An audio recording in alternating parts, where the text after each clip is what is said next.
మహాశివరాత్రి పర్వదినం సందర్భంగా రాజమండ్రిలోని గోదావరి తీరానికి భక్తులు పోటెత్తారు. గోదావరి నదిలో పుణ్య స్నానాలను ఆచరించి శివాలయానికి చేరుకుని భక్తి శ్రద్ధలతో ప్రత్యేక పూజలు నిర్వహిస్తున్నారు. అలాగే నగరంలోని శివాలయాలన్నీ కూడా భక్తులతో కిటకిటలాడుతున్నాయి.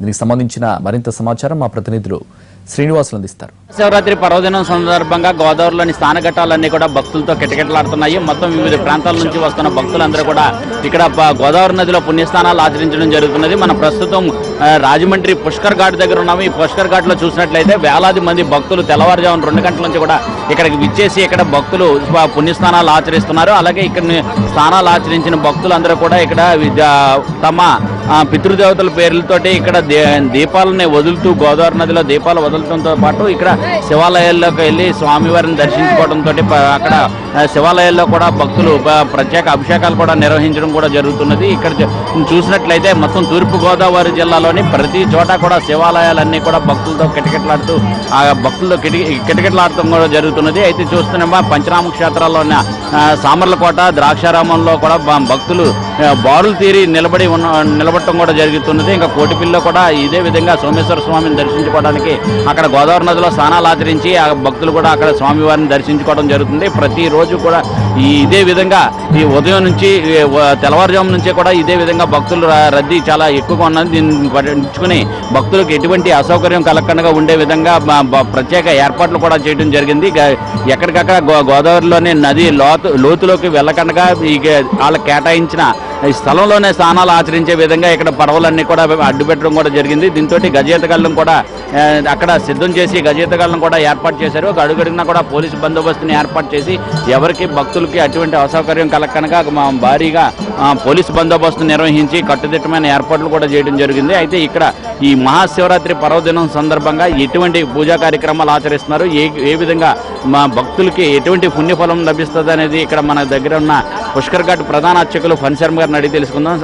స్వామి, ఈ రోజున మహాశివరాత్రి పర్వదినం సందర్భంగా ప్రజలు ఈ భక్తులందరూ కూడా ఏ విధంగా వస్తున్నారు, ఎటువంటి పూజా కార్యక్రమాలు నిర్వహిస్తున్నారు? నమ శివాభ్యాం అశివాభమాభ్యాం అశేష కళ్యాణ విశేషితాభ్యాం అసంభవాభ్యాం సుఖసంభవాభ్యాం నమో నమ శంకర పార్వతీభ్యాం. ఓం నమ శివాయ. ఈరోజు చాలా విశేషమైనటువంటి మాఘకృష్ణ చతుర్దశి మహాభగవాన్ మహాశివరాత్రిగా పరిగణింపబడుతుంది. అందులో ప్రత్యేకంగా చూసుకున్నట్లయితే కనుక ఈనాడు విశేషంగా ఎవరికైతే శివప్రీతి గురికి మాఘస్నానం ఆచరించడమే కాకుండా ప్రత్యేకించి ఎవరైతే కనుక స్వామివారి విశేషణంతో ఎవరైతే ఈ నదీ స్నానము వారి అనుసారాన్ని బట్టి స్నానాదులు గావించి శివుడికి పరమేశ్వరుడు అభిషేక ప్రియుడు కాబట్టి వారి శక్తి అనుసారంగా ఏదైతే కనుక శాస్త్రానుగుణంగా ఏదైతే ద్రవ్యాలతో చేస్తూ స్వామివారి విశేషించి ఆయన సంతోషిస్తారో మనకి అన్ని రకాలుగా కూడా స్వామివారి అనుగ్రహం కలుగుతుందో ఆ విధమైనటువంటి పంచామృతాలతో అనేక ద్రవ్యాలతోటి స్వామివారి ముఖ్యంగా చెప్పుకున్నట్లయితే బిల్వదళం అనేది చాలా ప్రీతికరమైనది.